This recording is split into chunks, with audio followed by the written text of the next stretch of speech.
الرحمن الرحيم باب بيان حال إيمان من رغب عن أبيه وهو يعلم. حديث أبي ذر رضي الله تعالى عنه أنه سمع النبي صلى الله عليه وسلم يقول ليس من رجل ادعى لغير أبيه وهو يعلمه إلا كفر ومن ادعى قوما ليس له فيهم نسب فليتبوأ مقعده من النار. فدې باب کې او د حدیث کې موږ ته یو دوه اعمال داسې ښیي چې هغه د ایمان منافي دي، د ایمان خلاف دي. هغه عملونه پکار داره چې انسان ځان د هغې نه وساتي. نسب او نسل دا د انسانانو هم وي او دا د انسانانو نه علاوه د ځناورو هم وي. خو د ځناورو په نسل کې او د انسانانو په نسل کې فرق دی چې په دې کې د پلار مور او دارنګې جواز او عدم جواز ته دې خیال ساتلی شي.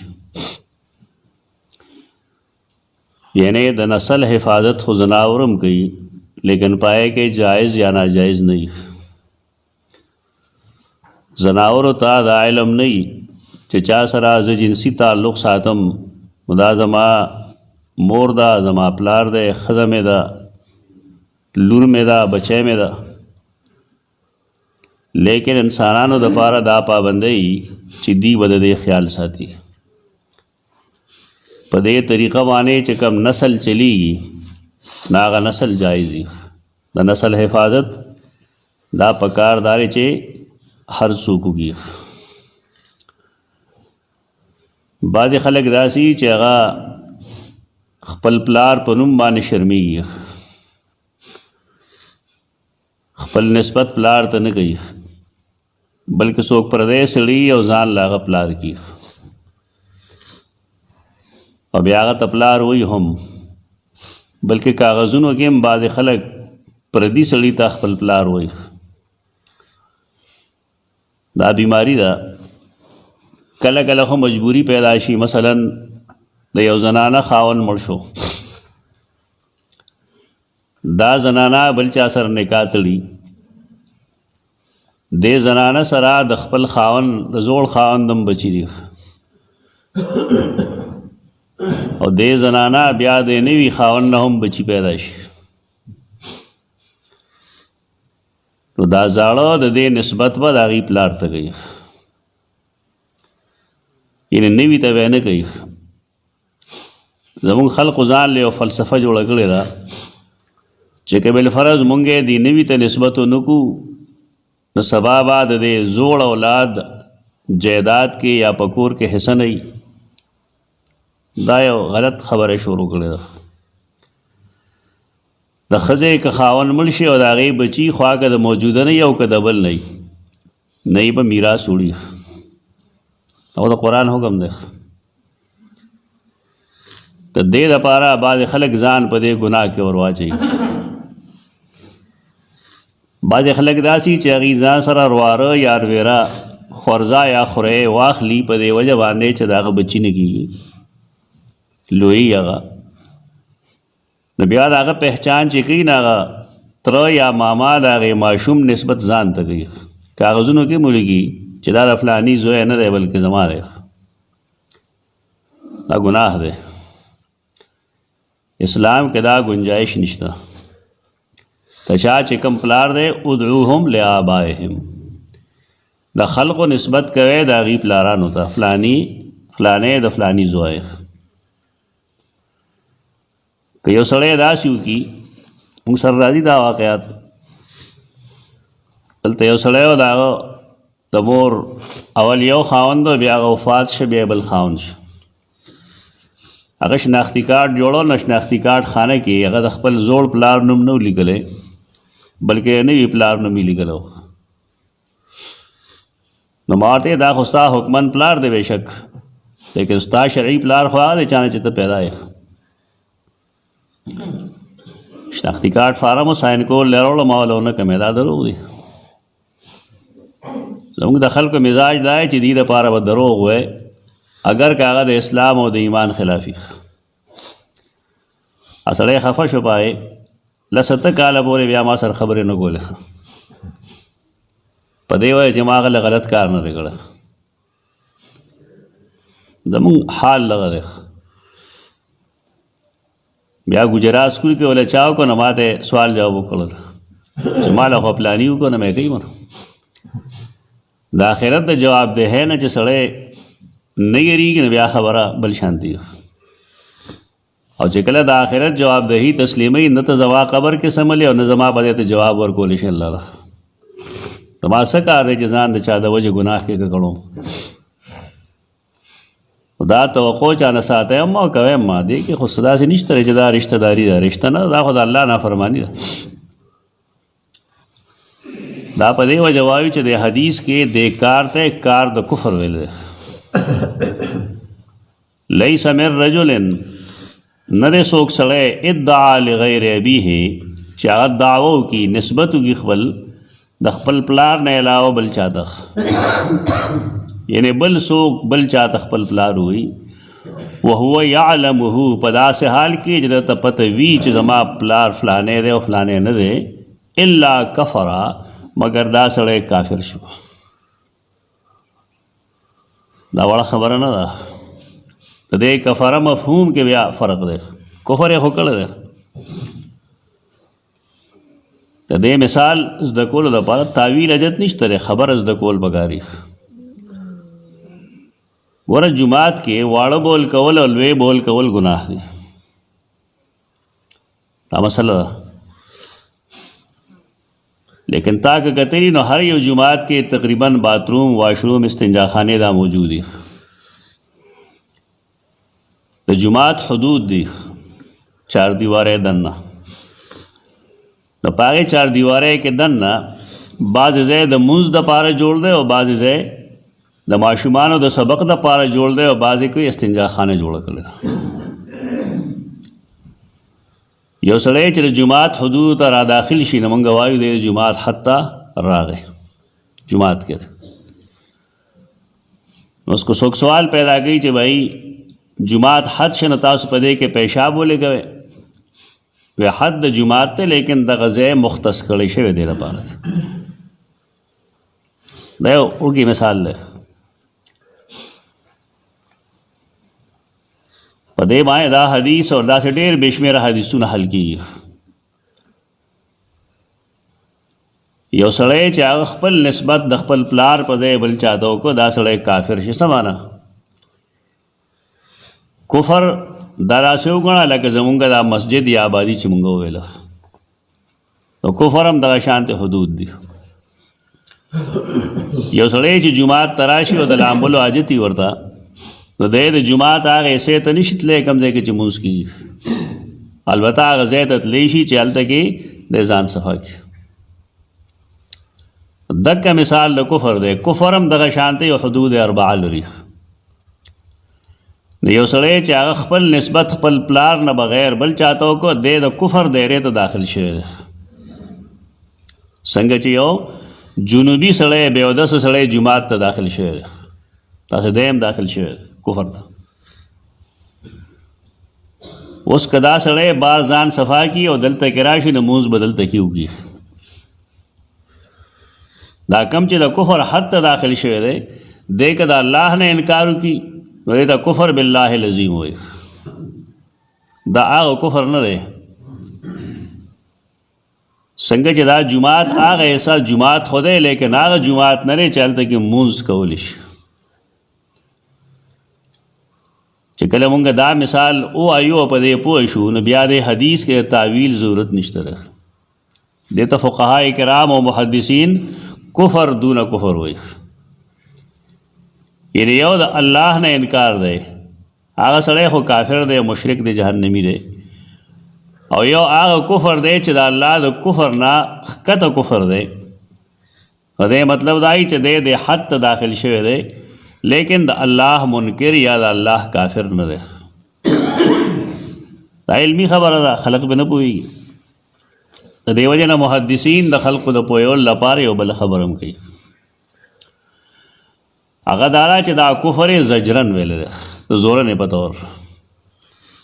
لیس من رجل ادعا لغیر ابی، یو سړی چې دعوه وکړي د خپل پلار نه علاوه د بل چاته چې دا مې پلار دی په داسې حال کې چې دی پوهېږي چې دا دروغ دی، الا کفره مگر دی کافر شي. څه معنا؟ دا یې زورنه ورکړې ده، د زورنې په طور یې ویل دی. او دریم تفسیر د دې دا کوي چې ګوره کفر دوه قسمه وي. کله خو د کفر دا مطلبي چې انسان د الله او د رسول مخالفت شروع کی، گناہ شروع کی، انکار شروع کی. او کله کفر کفران نعمت ته وایي، ناشکری. یو داسې سړی چې هغه د خپل نسبت بل پلار ته کوي، الا کفره د ناشکري وړه. قرآن کې کفر د ناشکرۍ په معنی استعمال شوی دی. آخري معنی ډیره بهتر ده، مناسب ده، خو دومره ده چې دا کار د مسلمان د شان خلاف دی. د رسول الله صلی الله علیه وسلم یو متبنا و. متبنا هغه چاته وایي چې هغه د انسان خپل زوی نه وي، د بل چا زوی، خدای ځان سره د زوی په شان ساتي. پښتنو کې هم دا څیزونه شته دی چې د خپل ځان د زوی په شان ته ساتي، بیا د پرده مردم نه کوي. او ډېر خلک شته دی هغوی ول خپل مال او جیداد هم هغې متبنا له ورکوي، ګاډي ماډي ورکوي. موږ ډېر شی معلوم دي داسې خپل رونه بایګان او خویندې ته پاتې شي. دا ټول د جهالت د وجې موږ دا قسم حرکتونه کوو، دا ناجایز دي. دغه زید چې کوم متبنا و د رسول الله صلی الله علیه وسلم نو خلکو هغه ته زید بن محمد وی صلی الله علیه وسلم. نو قرآن مجید پابندي ولګوله ادعوهم لآبائهم، د دې نسبت د دې پلارانو ته کوي. زید بن حارثه وایه، زید بن محمد مو وایه. دا ګناه دی. او دویم دا چې ومن ادعا قوما، ناشکری په دې کې څه ده؟ یو سړی د هغه دپاره د ټول نه لوی نعمت د هغه پلار دی. اگر چې خلک د پلار څه حیثیت نه مني، ولې عمومي طور زمونږ د ممبر نه د مور حق خلک بیانوي. دا مرض کې زمونږ خلک مبتلا دی، اگر چې هسې بیانوي څوک هغه هم نه ادا کوي، د مور حق هم څوک نه ورکوي. خواصې لګیایي د مور حقوق بیانوي، پلار له صفر کې ضرب ورکړی چې پلار نه مور به څه وکړي. د دې خو دا مطلب دی د نبي کریم صلی الله علیه وسلم چې ته پلار ته بالکل شاګه. زمونږ د خوراک، زمونږ د څښاک، زمونږ د تربیت، زمونږ د تعلیم، زمونږ د خرچې ذمہ داري څوک دی؟ پلار. دا غلطي ډېرو خلکو کې ده چې یاره د مور د خپو د لاندې جنت دی. نو دا حدیث نه دی د مور د خپو د لاندې جنت. حدیث چې څه دی هغه داسې نه دی. موږ خلک همیش دپاره داسې خبرې وکړي چې په هغې بې شمېره اعتراضونه هم راځي او بې بنیاده خبرې. صحابي دی، هغه خپل نوم غذاګانو کې لیکلی دی، اراده یې لیکلې ده چې زه به فلانی غذا له او فلانی غذا له ځم. هغه غذا راله، اوس دی ششوپنج کړی چې یا رسول الله ما خو وعده کړی و د تلو،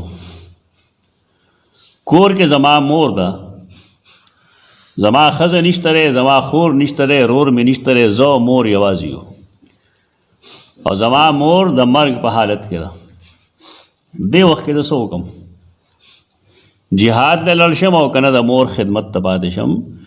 رسول الله صلی الله علیه وسلم هغه ته وفرمایل جنتو کا تحت قدمیها، ستا جنت ستا د مور په خدمت کې ده.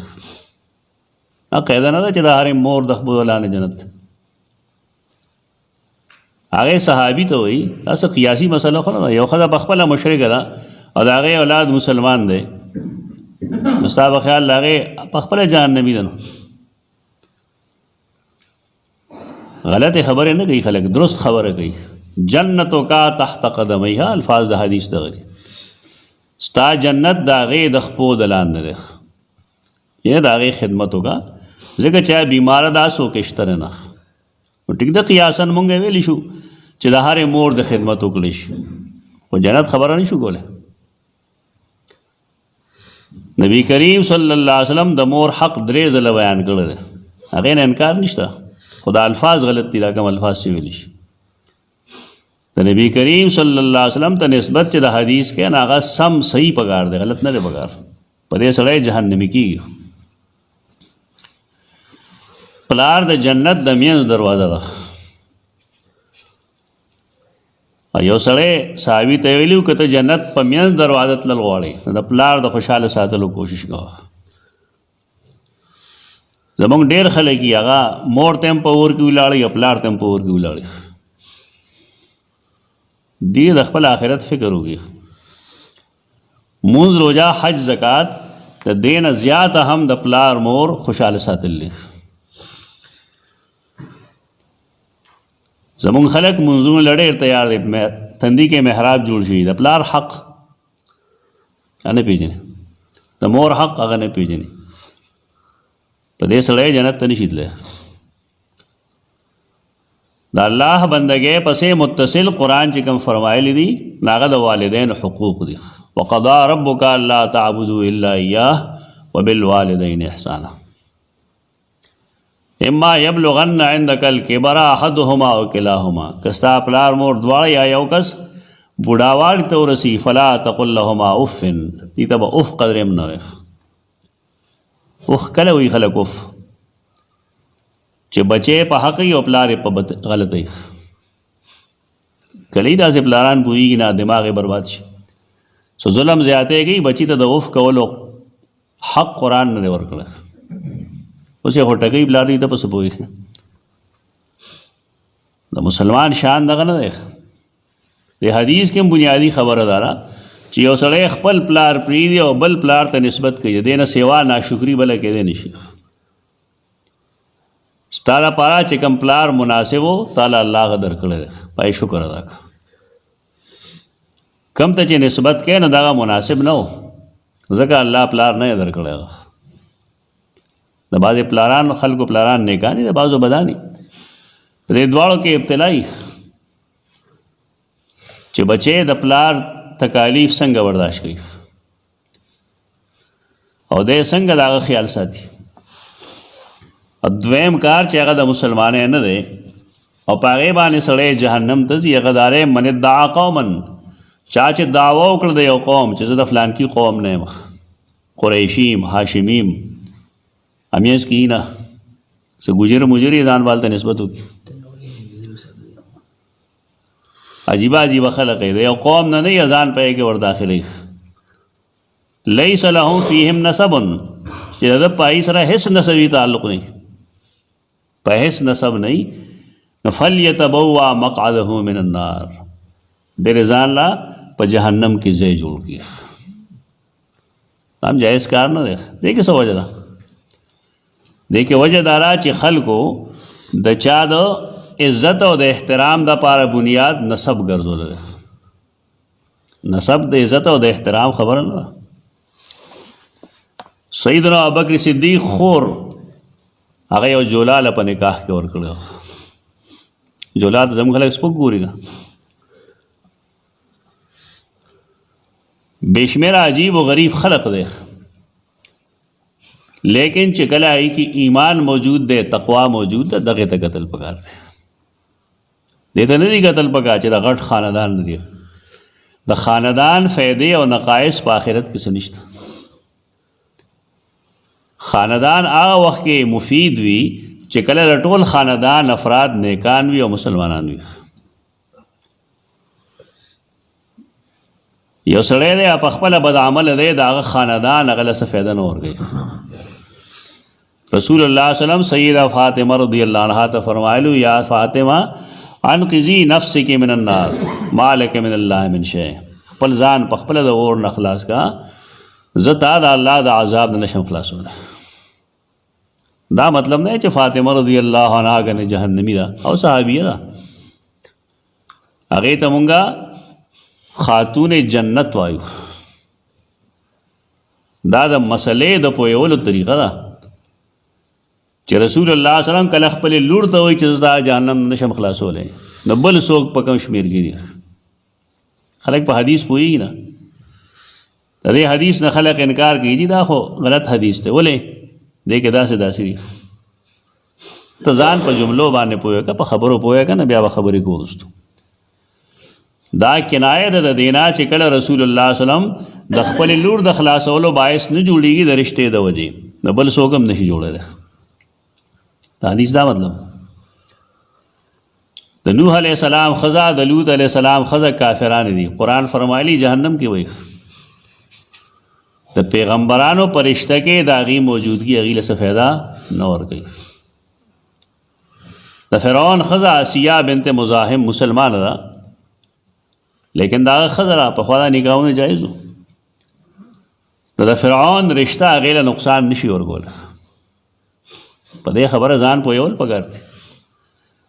دا سړی چې نسبت بل ټبر ته کوي ولې کوي؟ هغه لوی خلک دي، نو دی خامخا ځان پوهېږي مامه شمېره والا خبره ده. خو دا سړی ځان له جهنم کې ځای جوړوي.